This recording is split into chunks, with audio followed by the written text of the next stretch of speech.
Bom, irmãos, assim nós vamos então. Deixa eu abrir aqui, peraí. Nós vamos. Por que eu não estou conseguindo abrir? Peraí, estou tentando abrir aqui a tela. Tenha paciência comigo, por favor. Eu vou parar, vou ligar de novo. Peraí. Vamos lá. A gente está vendo. Vocês estão conseguindo ver a tela? Ainda não, né? Estamos sim, Gi. Estamos sim. Eu vou abrir mais aqui, ver se eu consigo. Agora, então nós estamos estudando Efésios. A minha tela, ela está lenta aqui. E nós já estudamos, na aula passada, nós começamos a partir do capítulo 4, a aplicação da teologia dos primeiros 3 capítulos, tá certo? Então, nos primeiros 3 capítulos, nós ouvimos e aprendemos coisas muito profundas, o plano eterno de Deus, a nossa situação no mundo espiritual, o papel de Cristo, o domínio sobre potestades e principados. Depois nós vimos a nossa situação como novas criaturas, uma nova sociedade que é a igreja, e que essa igreja ela está formada por judeus e por gentios, e nós temos um baita desafio aí sobre a comunhão, né? Desses, eu não diria nem povos, mas o judeu e o gentil pega o resto do mundo, né? E não deveria ter segregação, preconceito e separação. E aí, no capítulo 4, nós começamos, então, o que nós fazemos, como é que isso reflete na nossa vida, no nosso dia a dia. E aí nós aprendemos o que Deus espera para nós sermos igreja. Então, no capítulo 4, verso 1, ele diz assim: como prisioneiro do Senhor, diz Paulo, rogo-lhes que vivam de maneira digna da vocação que receberam. Viver de uma maneira digna da vocação, do nosso chamamento. Então, ele começa a falar no versículo 2 e 3, o que seria digno. A primeira parte, versículo 2, ele fala do ser. O versículo 3, ele fala do fazer. Então, ele fala assim no verso 2, a maneira digna cristã é a seguinte: sejam completamente humildes e dóceis, sejam pacientes, suportando-vos uns aos outros. Então, essa é a maneira de nós nos comportarmos com as demais pessoas, particularmente no seio da igreja. Isso é o ser. Aí no verso 3, o fazer. Façam todo o esforço para conservar a unidade do Espírito pelo vínculo da paz. Então, aí está o nosso desafio, né? Nós precisamos trabalhar nossa mente e coração na nossa vida cristã para um convívio saudável e frutífero, né? Para todos nós. E ele justifica isso, depois no verso 4 até o 6, ele começa falando sobre a unidade da igreja, né? Ele fala muito sobre o que é ser unido, né? Ele fala, há um só corpo e um só espírito, assim como a esperança para assim como a esperança para a qual vocês foram chamados é uma só. Há um só Senhor, uma só fé, um só batismo. Um só Deus e Pai de todos, que é sobre todos, por meio de todos e em todos. Então, esse trecho aí é essa ideia de conexão, né? Então, Cristo é o cabeça, existe só uma cabeça. 2 cabeças seria uma aberração. Uma cabeça com 2 corpos seria uma aberração.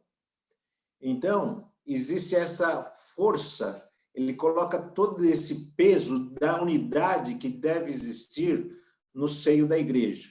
Assim como Deus é um, e a gente já leu na aula passada em João 17 que a vontade, Jesus orando a oração sacerdotal, ele fala que a vontade dele é que os que viessem a crer, no caso nós, a igreja após o ministério terreno dele, fôssemos um, como ele e o Pai são um.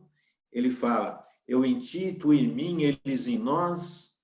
Essa ideia muito intrínseca, muito forçada, sobre a importância da unidade. Se a igreja tiver que ir para algum lugar, ela precisa estar em união, né?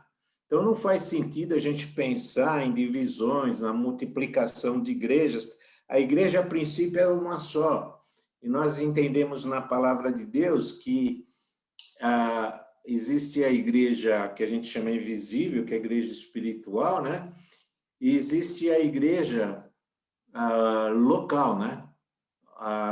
Esses dois conceitos são tratados na Bíblia. Ele não refuta a igreja local, mas ele entende que as igrejas locais são também o mesmo conceito da igreja universal, né?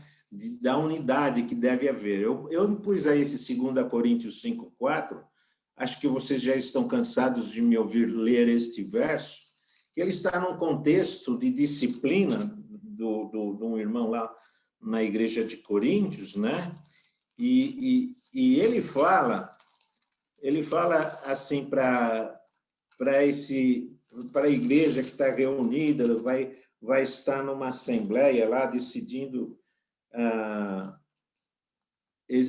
a vida desses irmãos, né? Que eu anotei, acho que é 1 Coríntios, desculpe, eu pus 2, mas eu não estou achando aqui, deixa eu ver. 1 Coríntios, não é 2. 1 Coríntios 5:4, irmãos. Ele diz assim, quando vocês estiverem reunidos em nome do nosso Senhor Jesus Cristo, estando eu com vocês espírito, estando presente também o poder do nosso Senhor Jesus Cristo, aí ele continua falando, apliquem a disciplina. Mas as palavras desse verso, né? Ele está escrevendo para uma igreja local, e para essa igreja local, ele fala, quando estivermos reunidos em nome do Senhor Jesus, e presente está o poder do nosso Senhor Jesus Cristo. Então, quando nós estamos reunidos, existe essa presença, existe esse poder do Senhor Jesus Cristo, e isso não deve nos cativar em unidade. Isso deve fazer de nós, e nós devemos nos aperfeiçoar, que é isso que ele está tratando aqui em Efésios, nós precisamos nos aperfeiçoar nessa unidade. O que ocorre? Mas as igrejas são muitas. Existe um multiplicar saudável de igrejas. Existe a multiplicação por divisão, né? E é claro que o modo saudável é o modo da evangelização, da realização de missões, e o modo vamos dizer, doentio seria uma divisão por outros motivos, tá certo? Então, a gente precisa olhar, quando a gente vê a Bíblia, né, como é bom você ler que os irmãos de Antioquia separaram Barnabé, separaram Paulo e mandaram para a missão. Essa é uma coisa que nós devemos ter em mente dentro de nós, que nós devemos pensar sempre numa divisão saudável. Não deve existir entre nós problemas, intrigas, disputas, nada disso. Eu creio que a igreja, ela vive um momento assim favorável. Ela já teve muitos problemas lá no passado, mas eu acho que atualmente ela vive um momento muito favorável de harmonia entre os membros. E o importante é que agora isso deve nos impulsionar por uma multiplicação, para uma divisão saudável da igreja, tá certo? E, ao mesmo tempo, nós devemos nos empenhar para manter a unidade visível da igreja. Ora, o problema de tantas igrejas tantas ideias diferentes, é que a gente depõe contra justamente esse unidade universal da igreja. Então, no que depende de nós, nós não precisamos ficar nem com ciúmes, nem brigando, e nem apontando que aquela igreja tem esse ou aquele defeito. Nós devemos, porque quando eu dou um tiro no pé, é um tiro no pé quando eu atiro no outro. Então, a gente não precisa focar nas diferenças, na divisão. Nós devemos retê-la, mantê-la para nós, mas para o descrente que não entende nada disso, nós precisamos apresentar a Igreja de Cristo da melhor maneira, o mais unida possível. E isso, francamente, né, nesses últimos anos, a Igreja tem desejado muito, tem falhado muito, né? Mas nós não precisamos contribuir para a diluição da igreja. Toda vez que você criticar um outro cristão, certo ou errado, herege ou não, você está dando um tiro no pé, percebe? A pessoa não vai crer mais na sua igreja porque você meteu o pau no outro cara lá. Então, nós precisamos ter isso em mente, e é isso que Paulo está aqui logo no começo, frisando da unidade, da importância da unidade da igreja, tá? E depois ele fala, né, no verso 3, façam todo esforço para conservar a unidade no vínculo da paz. Vamos nos esforçar.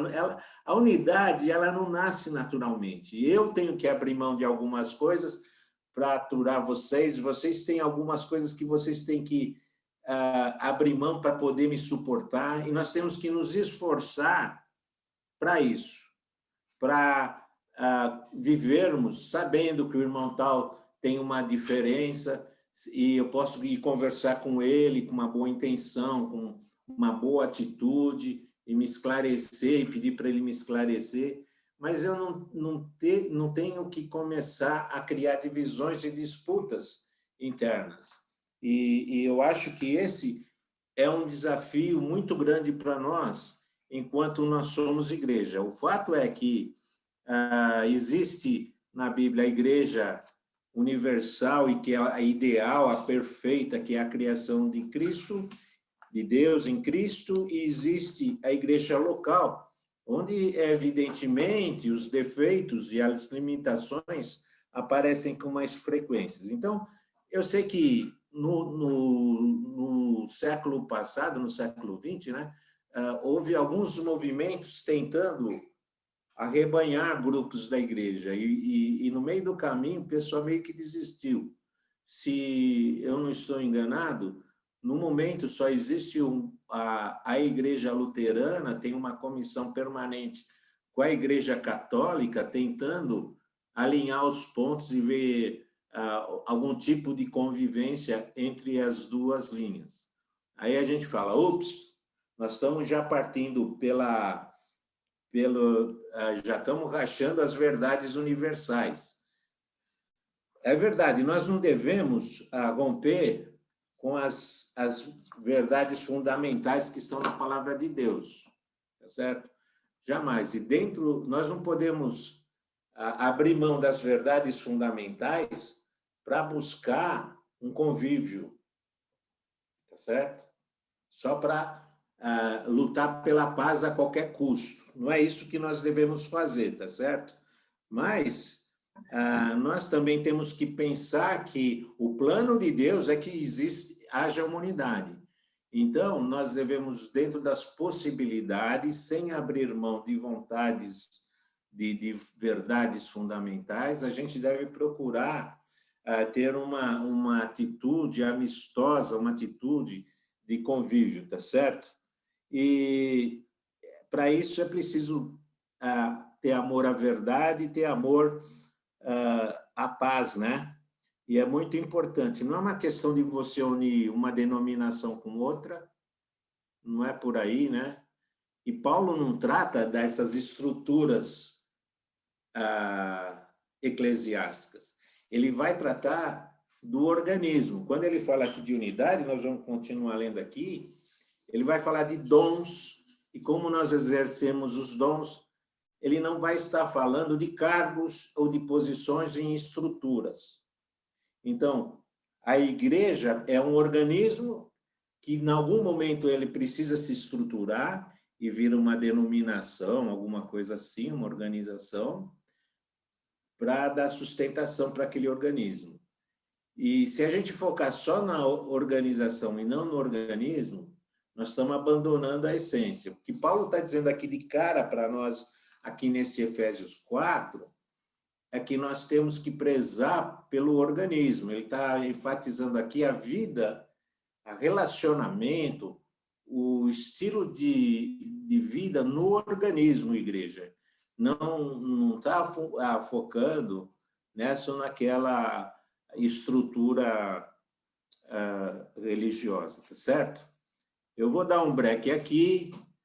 Se alguém quiser se manifestar, antes da gente começar no nosso texto de hoje, que se manifeste. Pastor, eu queria falar. Oi. Vou dar uma palavra, pastor. Bom dia. Depois da Gênia. Pode falar, Gênia. Tá. Obrigada. Pastor, essa questão da divisão na igreja, como é triste, né? Eu sempre me vem à mente quando Paulo fala lá em 1 Coríntios, né? Quando há aquelas divisões, vocês acham que são de Apolo, de Cristo, de Paulo, né? Acaso Cristo não veio por todos? Então, se a gente tem essa consciência de que somos uma unidade, que devemos caminhar com um propósito, e o que me entristece muito, assim, é o quanto essas divisões, essas brigas, essas picuinhas nos impedem de servir, né?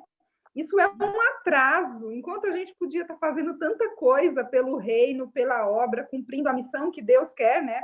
Deus tem para cada um de nós, a gente fica gastando mais tempo com esse tipo de coisa do que efetivamente cumprindo a nossa missão, sabe? E um tempo que não volta mais. Então, isso, para mim, é um dos grandes problemas, né? Com essa questão das divisões e das brigas entre os crentes, né? As famílias brigando. Obrigado, isso mesmo. E a gente tem que ver o seguinte, nós somos, por exemplo, uma igreja, uma unidade local, mas nós somos pequenos e não temos muita força, de tal forma que nós poderíamos ter algumas coisas que a gente poderia se unir com mais cristãos que tenham pensamentos e afinidades comuns a nosso para fazer mais pela obra de Cristo, né? Então, por exemplo, a nossa ideia lá, a nossa denominação, da qual nós saímos por razões que não vêm no caso agora, ela tem, por exemplo, o abrigo de órfãos, que é uma coisa muito bonita, o abrigo da Pedra de Guaratiba.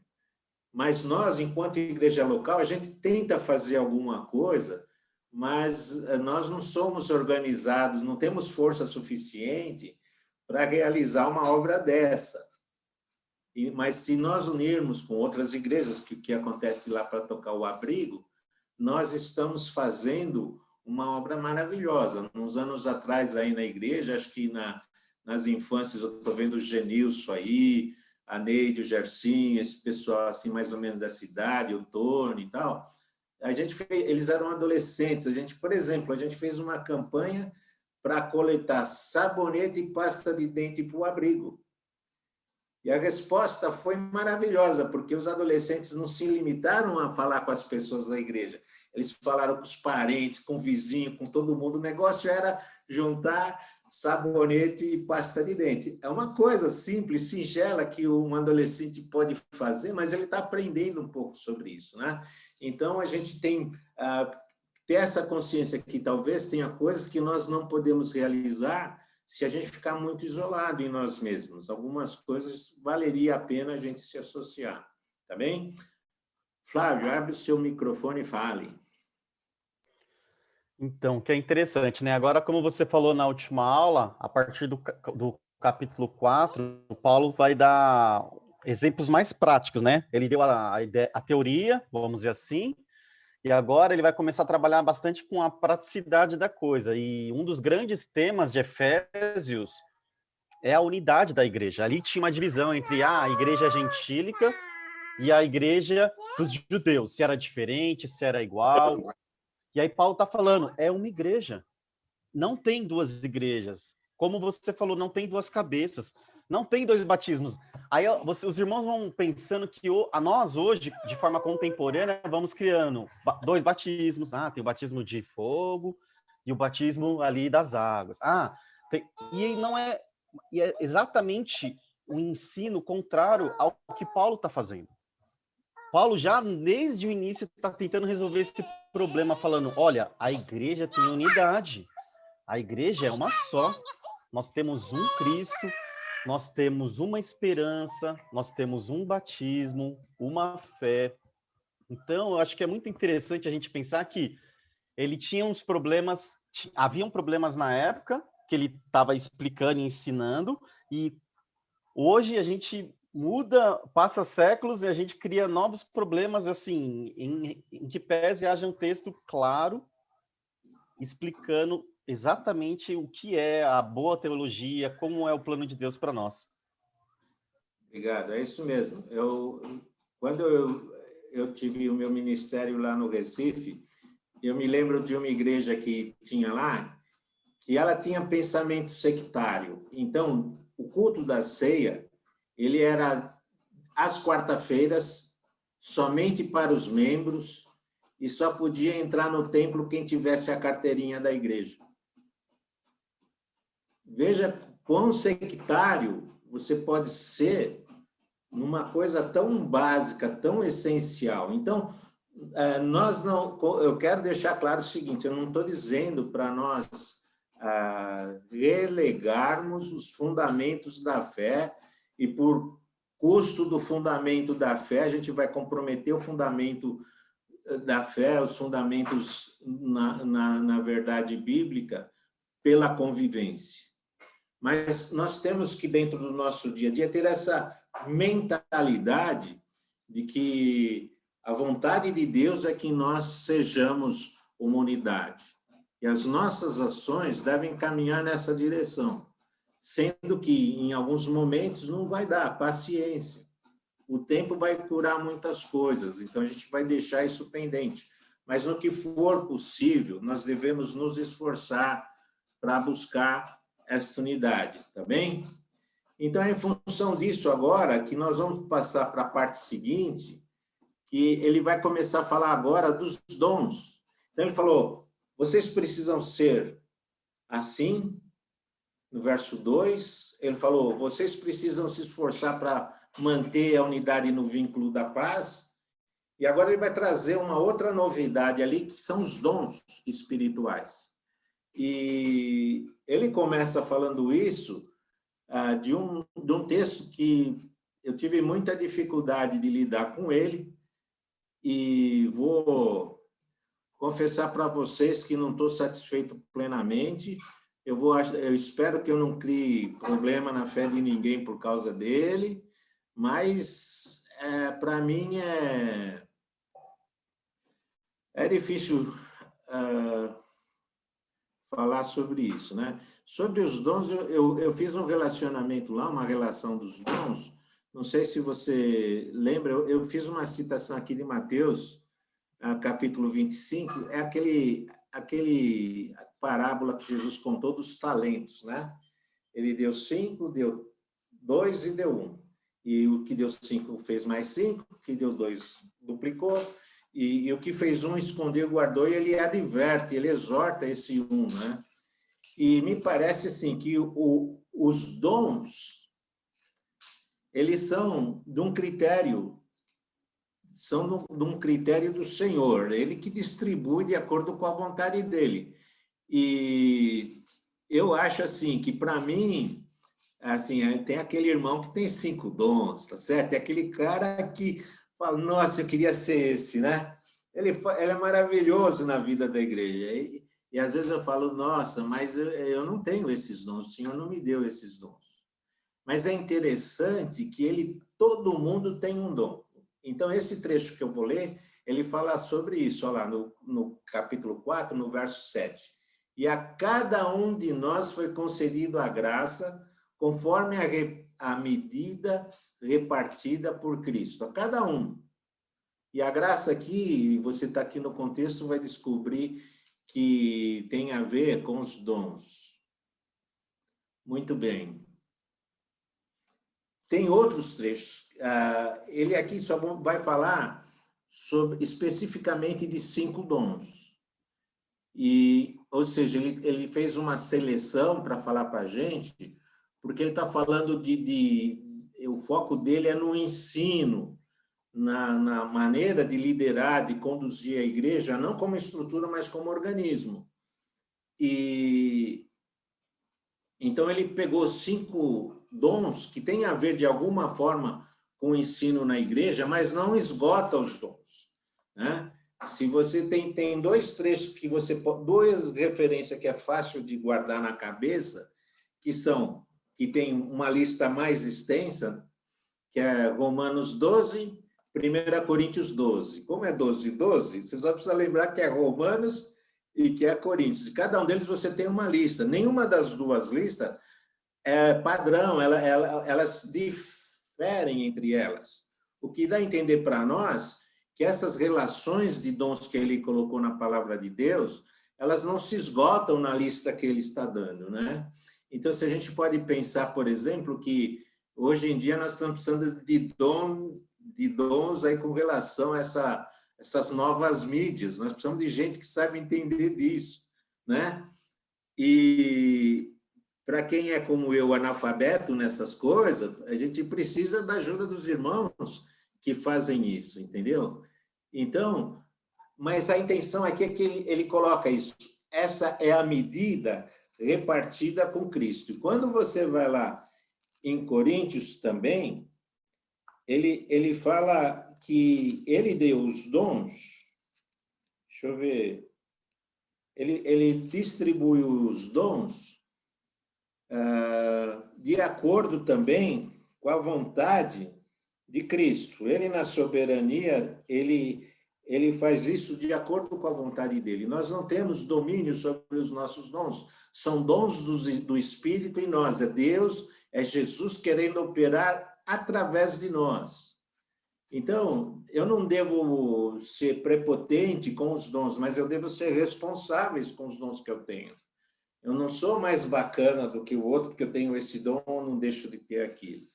Eu tenho que, humildemente, servir. E eu creio, verdadeiramente eu creio, que se você se dedicar realmente com todo o coração no seu dom, porque Deus sabe, porque Ele dá 1, ou Ele dá 2, ou Ele dá 5, Ele pode multiplicar isso, irmãos. E, às vezes, a necessidade do lugar vai exigir que você faça coisas que você nunca imaginou de fazer.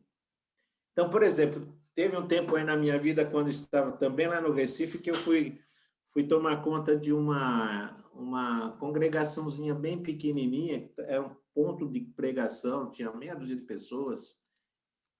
E, irmãos, naquela meia dúzia de pessoas, eu tinha que conduzir o louvor.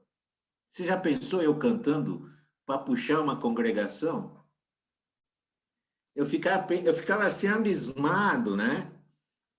Falando, meu Deus, o que ele está fazendo comigo? Ele está me puxando para uma coisa que eu nunca me atrevi a fazer. Eu não tenho esse dom, não tenho. Mas a necessidade faz o monge, não é assim que a gente fala? Então, a gente tem que sair e fazer o que tem que fazer. Se você for fiel no pouco, Deus vai te colocar sobre o mundo, tá certo?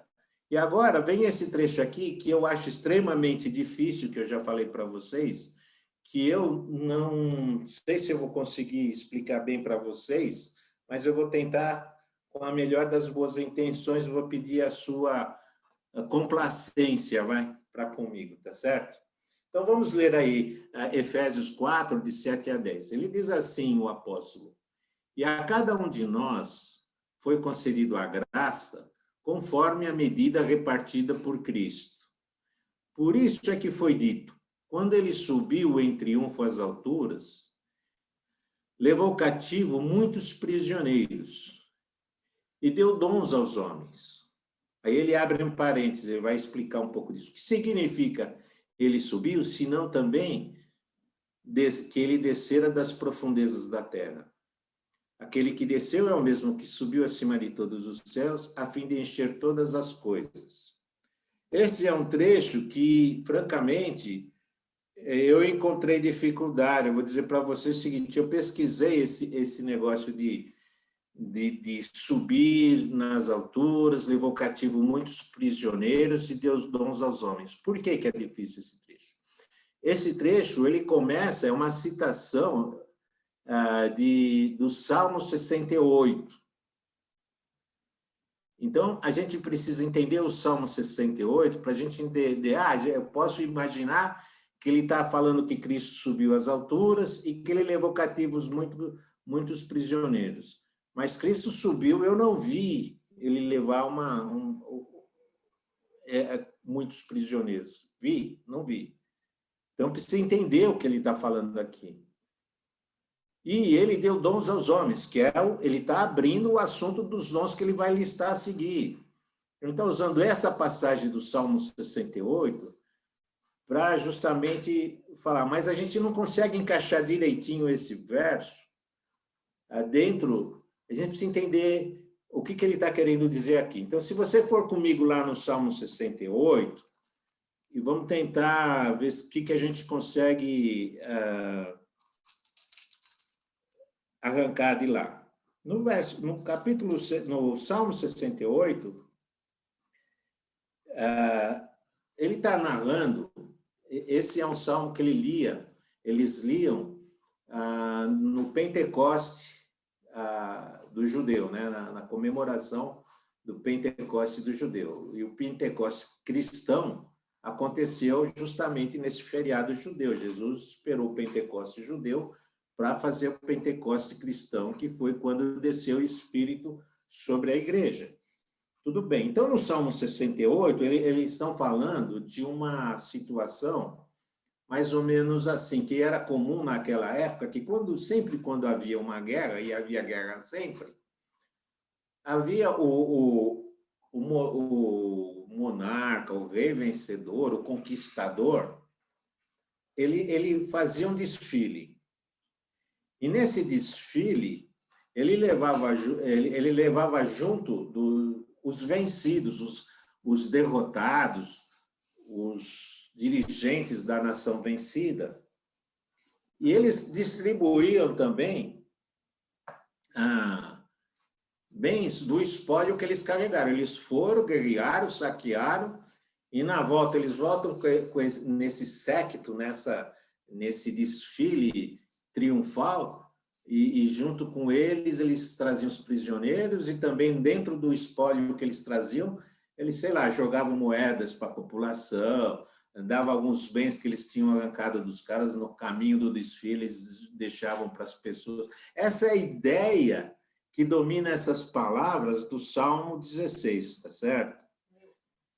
Como é que é? No Salmo 68, no verso 16, está certo? Então, vamos ler o Salmo 68, eu vou ler do verso 16 ao 18, para ver se a gente consegue entender melhor o que ele está querendo dizer aqui. Por que, ó montes escarpados, estão com inveja do monte que Deus escolheu para sua habitação, onde o próprio Senhor habitará para sempre? Então, esse verso fala que os montes estavam lá onde tinha um templo antigo, lá onde estava o templo de Deus. Os montes ali daquela região estavam com inveja, porque Deus escolheu o Monte Sião para onde seria a habitação dele. Então, ele está dando abertura aqui que vai ter um desfile desses montes, dessa localização antiga que havia, por exemplo, da Arca, haveria um desfile até onde Deus decidiu. E ele fala assim, de uma maneira poética, que aqueles montes estavam com inveja porque Deus escolheu um monte para habitação, que nós sabemos que é o Monte Sião, é Jerusalém. No verso 17, os carros de Deus são incontáveis, são milhares de milhares. Neles, o Senhor veio do Sinai para o seu lugar santo. Então, ele está falando desse desfile. É um desfile espiritual, porque ele está falando dos carros do Senhor, tá certo? Um desfile espiritual lá do Sinai para o lugar santo, que é o Templo de Jerusalém. Aí vem o verso 18, que é o que ele está colocando lá em Efésios. Quando subiste em triunfo às alturas, ó Senhor Deus, levaste cativos muitos prisioneiros, recebeste homens como dádivas, até mesmo rebeldes, para estabelecerdes morada. Então, esse é o trecho que ele fala que, quando Deus fez esse deslocamento para Jerusalém, para o novo templo, ele levou muitos prisioneiros. Ele recebeu muitos homens como dádivas. E, dentre esses homens, rebeldes, para estabelecer morada. Muito bem, essa é uma linguagem poética. Então, aqui ele diz que Deus recebeu. E, na verdade, na realidade de Jesus, Jesus doou. Então, ele recebeu. Deus recebeu, sim, Deus recebeu um povo. Deus recebeu um povo.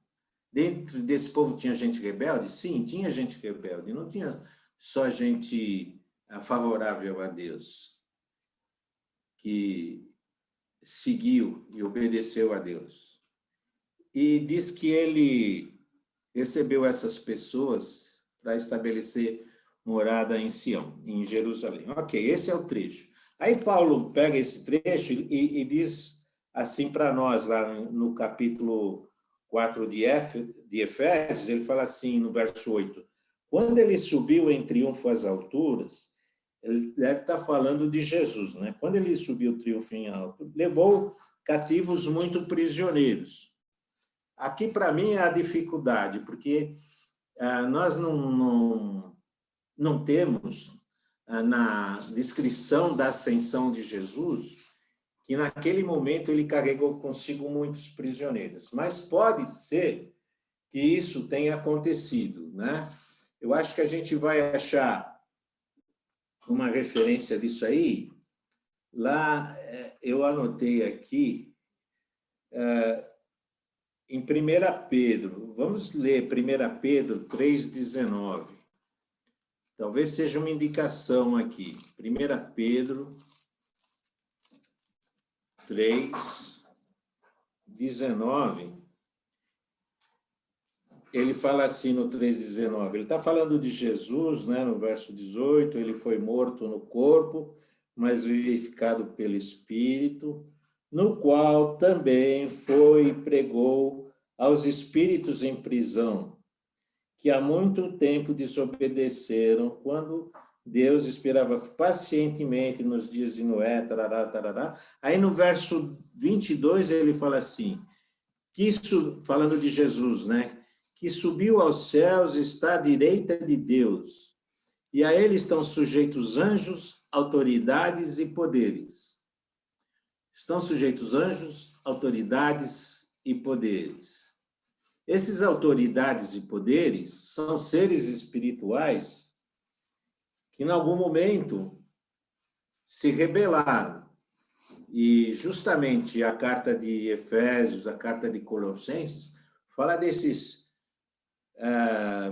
autoridades e poderes, que são seres espirituais que interferem nos negócios, nos governos e também interferem nos homens. Ora, lá em Colossenses, nós lemos lá em Colossenses que Jesus, ele derrotou esses seres espirituais. Então, pode ser que ele levou cativos desses seres espirituais, mas nós sabemos também que ainda existem destes seres espirituais atuando no mundo, nos governos, nos homens de posição nesse momento. Existem poderes espirituais afetando a vida de governantes e de gente de poder na Terra. Mas o trecho diz aqui, dá a entender, que ele tem uma parte deles sob seu domínio. Talvez seja isso que Paulo esteja conversando, escrevendo, porque ele tá falando que ele subiu aos céus e levou consigo muitos cativos e prisioneiros. Se nós não vimos na ascensão esses cativos e prisioneiros, talvez é porque eles fossem espirituais, não é verdade? E é possível isso. Na carta gêmea, que é a carta de Colossenses, se você virar comigo aí no capítulo 2, ele vai falar sobre a obra de Cristo. 2,14 fala que Cristo cancelou a escrita da dívida que consistia em ordenanças e que nos era contrária. Ele removeu essa dívida pregando-a na cruz e, tendo despojado os poderes e autoridades, fez deles um espetáculo público, triunfando sobre eles na cruz. Então, na cruz, está falando aqui que Cristo despojou, ele tirou o poder, ele tirou a importância desses principados e autoridades. Então, pode ser que esses principados e potestades sejam o que ele se refere aqui, seja aqui em Efésios, ele está falando sobre esses prisioneiros. Não foram homens que foram levados com Jesus, foram, então, seres espirituais. E ele os mantém cativos.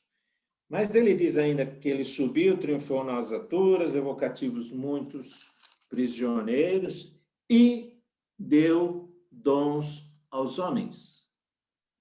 Ao mesmo tempo que ele faz esse desfile de vitória de entrada nos céus, e deu dons aos homens.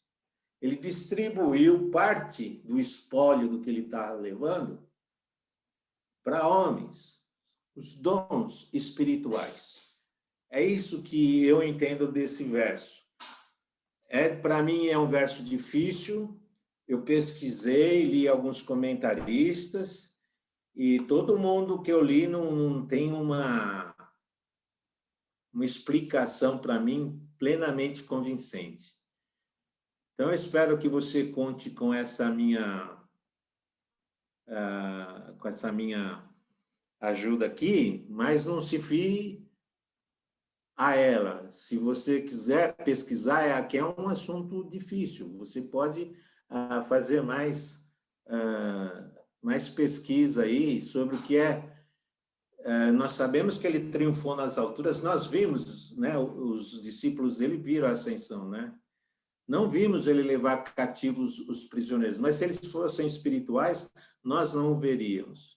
E ele deu dons aos homens, assim como lá no Salmo 68, quando havia um desfile de conquistadores, eles davam benesses para o povo, Jesus deu dons aos homens. E aqui ele é particularmente na igreja, né? E aí ele abre esse parênteses do verso 9. Que significa ele subiu, senão que também ele desceu às profundezas da terra. Aquele que desceu é o mesmo que subiu acima de todos os céus, a fim de encher todas as coisas. Então, você sabe, lá na Bíblia tem algumas ideias de que, e também tem debate aqui nessa explicação, ele subiu, mas ele desceu. Lembra lá de Filipenses 2, que ele se desvestiu, né, da sua divindade para viver entre nós? Então, ele desceu, mas aqui ele fala de profundezas da terra. São profundezas do mal aqui na terra, que ele enfrentou na crucificação, ou como tem alguns versos que diz que ele foi até o Hades declarar aos espíritos da prisão a vitória. É uma possibilidade também. Então, ele sobe, ele está acima de todos os céus, ele está acima de tudo, está à direita de Deus, a fim de encher todas as coisas. Lembra que nós dissemos lá em Efésios 1, que todas as coisas do mundo, da criação, estão convergindo para Cristo. E aqui ele disse que ele subiu num lugar tão alto, ele acaba iluminando, ele acaba preenchendo todas as coisas, tudo que é possível, tudo que é visível, tudo que para abarcar tudo isso, ele tem que estar num lugar acima disso, de tudo isso. E você sabe que às vezes lá o judeu falava dos céus, tinha um céu, 2 céus, até 7 céus na doutrina judaica, dos rabinos, mas aqui ele fala, ele está acima de tudo isso, ele está à direita de Deus, e de lá ele vai reinar e fazer todas as coisas para ele. E aí ele vai entrar no verso 10, ele vai falar sobre os dons. Mas antes de falar sobre os dons, eu quero saber se alguém quer me ajudar, quer contribuir no que eu disse aí. Esses 2 textos, como você falou, nenhum comentarista bate o martelo, não. São textos difíceis que a gente não consegue entender detalhadamente o que Paulo está falando. Nenhum comentarista, todos eles falam, pode ser isso, pode ser isso, pode ser isso. Realmente, eu olhei uns 4, mas nenhum crava, porque é difícil. Não é exatamente claro o que ele está falando nas minúcias. Dá para entender o contexto maior, né? Que Cristo subiu e derramou os dons na igreja por meio do Espírito Santo, que foi o cumprimento profético. Esse é o contexto geral, mas agora entender a minúcia do cativo, esses detalhes a gente não consegue entender mesmo. Irmão, a gente tem que entender uma coisa. É uma questão espiritual. Então, vamos na cruz. Ele se entregou na cruz e ele foi cativo pelos demônios, foi levado ao inferno. E lá ele declarou que estava pago. E quando ele declara que está pago, ele sobe. Tem um outro texto que eu procurei, que ele fala para as mulheres, não me toque, porque eu não subi para o Pai. Eu tentei achar nos 4 evangelhos, não vou lembrar aqui agora, mas ficou na minha mente isso.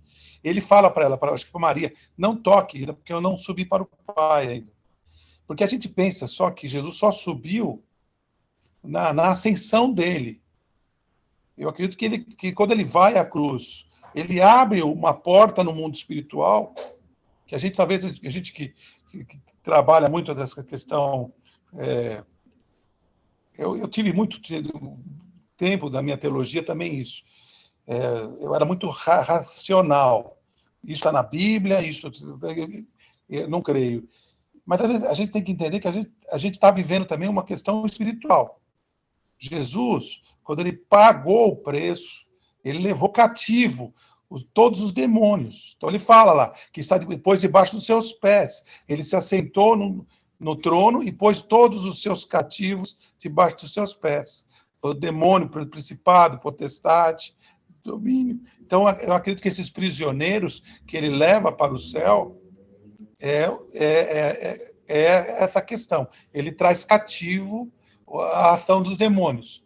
Quando ele volta na segunda vinda, que a gente vai lá para Apocalipse, ele, antes de voltar, o Espírito Santo é retirado. E esses demônios têm liberdade para agir. Então, o que cativa o Espírito, que domina hoje aqui na Terra, é o Espírito Santo. Ele que atua. A mesma autoridade, o poder de Cristo é o Espírito Santo. Obrigado. Então, eu fico na dúvida, assim, tentar achar na Bíblia um texto claro, dizendo assim, que ele subiu, levou... Não, é a questão teológica, da cristologia. Ele morreu, e por isso ele resgatou a morte. Né? Onde está a morte, seu aguilhão? Onde está a morte? Acho que é Tessalonicenses que ele fala. Né? Ele chama. Paulo fala muito isso, que Cristo foi no Calvário, ele venceu. E com isso ele trouxe cativo. Então, eu fico só... E aí eu distribuí os dons... tem a ver também com João 17, quando ele sopra sobre os espíritos, sobre os discípulos, e fala assim, vocês estão recebendo o Espírito Santo. Então, o Espírito Santo é que distribui dons. Então, aí a terceira é uma coisa que discutia a Trindade, né? Que Deus, que Cristo e o Espírito. O Espírito é que agora vai dominar a igreja, o Espírito Santo que vai dominar, distribuir os dons. Acho que o papel aí agora, que Paulo está falando, não é do papel do Espírito de Jesus, homem, mas o Jesus, o Christos, né? O Christos. Tá. Eu fico Obrigado. nessa dúvida. A minha colocação aí, sem querer polemizar, porque é um trecho, é uma, né, uma coisa que a gente fala, e quando a gente não tem uma evidência óbvia, a gente fica vulnerável e cai na mão de interpretações, né? Tem algumas coisas. Você mencionou né, que Jesus foi levado pelos demônios para o inferno. Eu creio.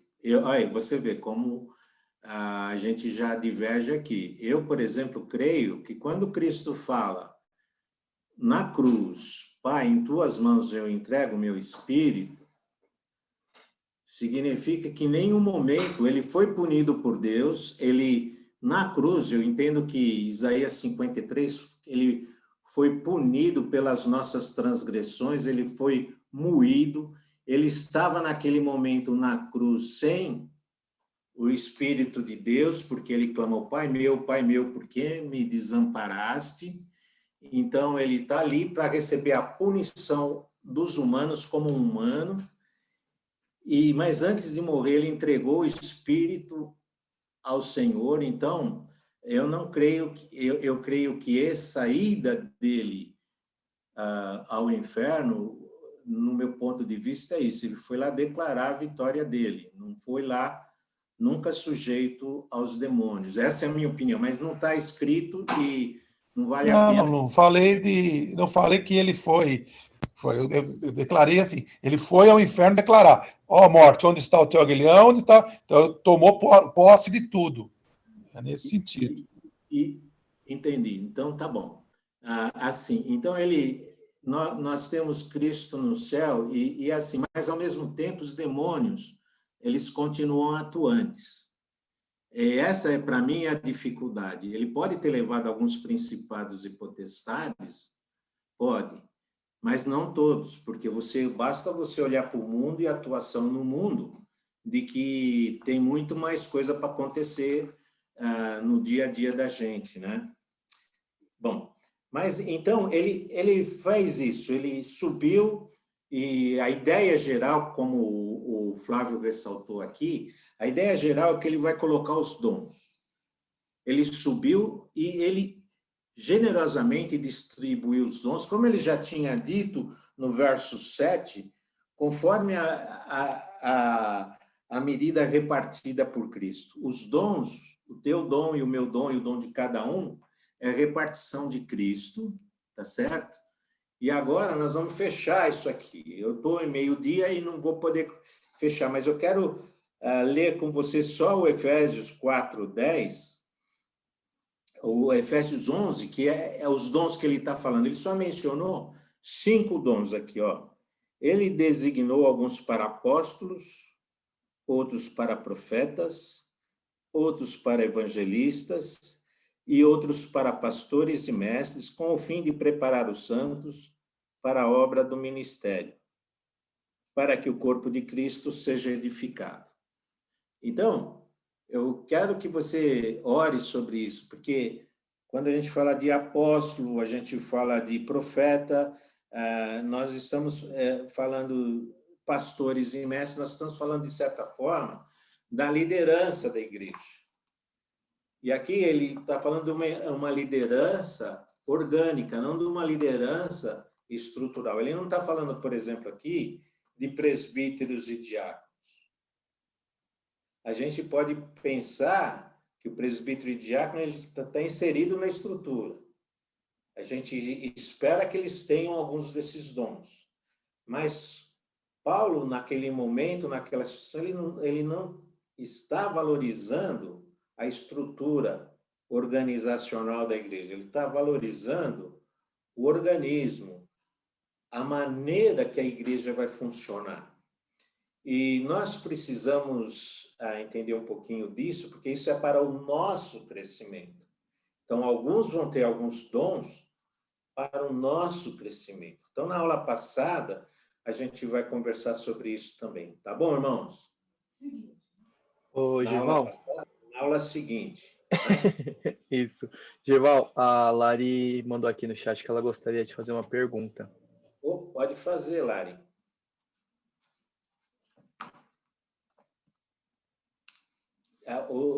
O seu microfone está travado. Pronto, pode desmutar agora, Lari, desculpa.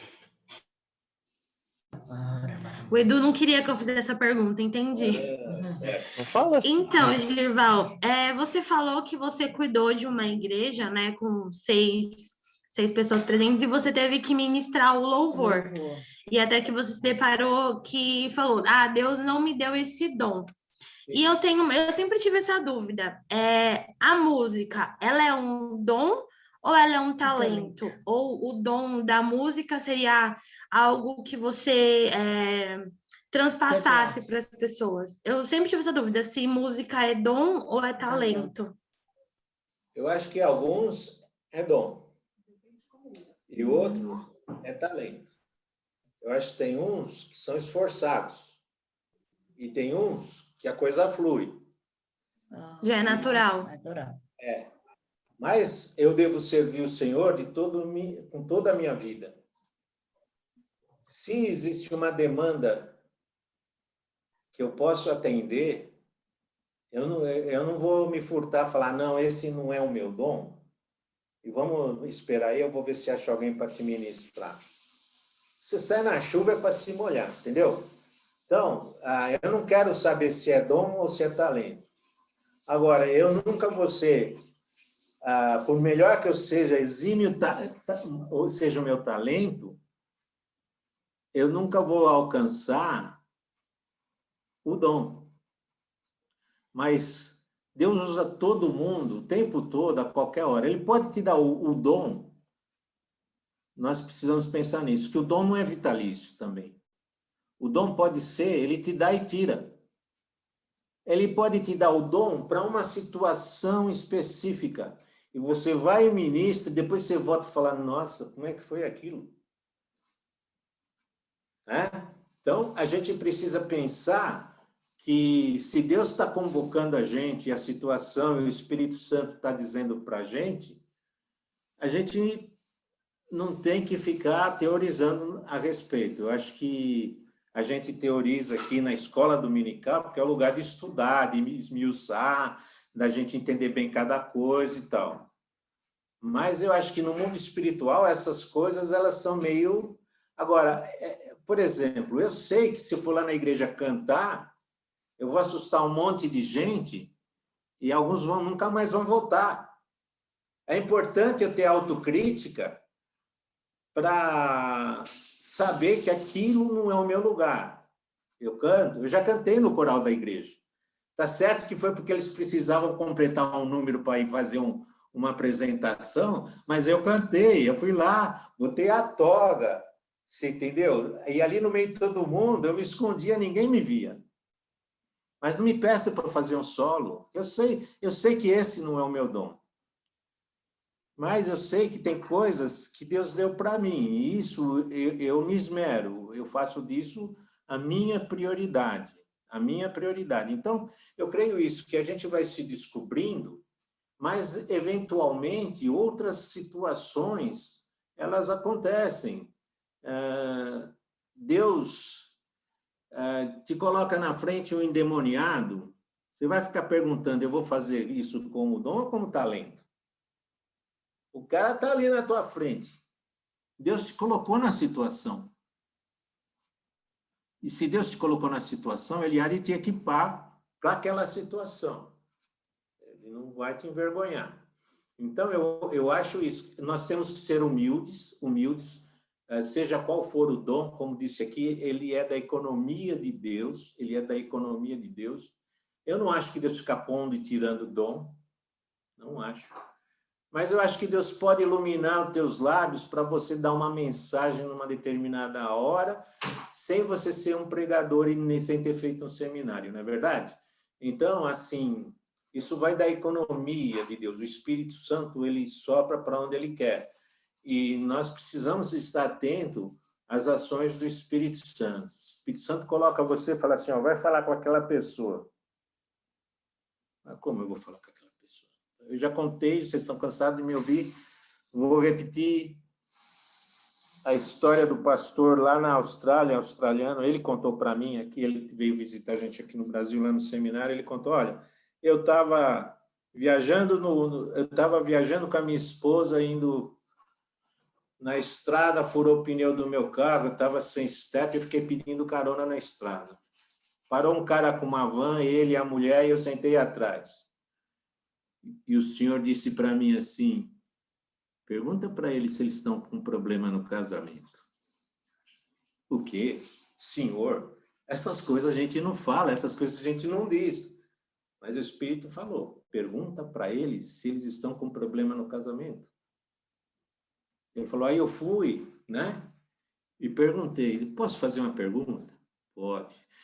Vocês me desculpem, eu sei que é intromissão, eu estou aqui remoendo, mas eu sou pastor e eu tenho o dever de obedecer. Vocês estão com problema no casamento? A mulher começou a chorar. O cara encostou o carro. E ali ele ministrou. Ele não estava... É o momento, é o momento. Então, eu quero que a gente pense que, às vezes, a gente faz a coisa muito acadêmica, né? Engessa muito a ação do Espírito, e a gente pode estar não só não fazendo, mas, às vezes, negligenciando o que Deus está nos colocando para fazer, né? Então, é uma coisa muito séria, e por isso que eu acho que é super importante. Por exemplo, aqui ele só deu 5 dons, nós falamos aqui, nós vamos conversar um pouco mais na semana que vem. Esses dons são um pouco daquilo que tem mais no resto lá do Novo Testamento, como nós já vimos, Romanos 12, 1 Coríntios 12, alguma coisa em Timóteo, por aí vai. Mas nós temos que ser responsáveis com os talentos. Nós temos que multiplicar os nossos talentos. Se você for fiel leva essa palavra. Você foi fiel no pouco, sobre muito te colocarei. Eu não creio que Deus vai pegar um crente relapso, que não lê a Bíblia, que não estuda, que não comparece nas reuniões, que não convive com os irmãos, e vai colocar ele na frente da igreja como um líder. Não é assim, não é assim, né? Então, nós precisamos responder com responsabilidade aos impactos, aos inputs que Deus dá para nós. E mesmo que eu me considere inadequado para aquela situação, o que conta não é a minha habilidade, o que conta é a minha disposição. É Deus que vai fazer, não sou eu, sou só o veículo. Tá certo? Então, nós vamos agora encerrar essa aula, eu vou cantar para vocês. Ou não, é brincadeira, é brincadeira. Eu estava quase continuando a gravação. Então, domingo que vem ninguém volta. Vamos orar, vamos entregar essa aula na mão de Deus, e aí na semana que vem a gente termina essa questão dos dons, que vai até o versículo 16. Eu vou pedir para o Flávio orar para a gente.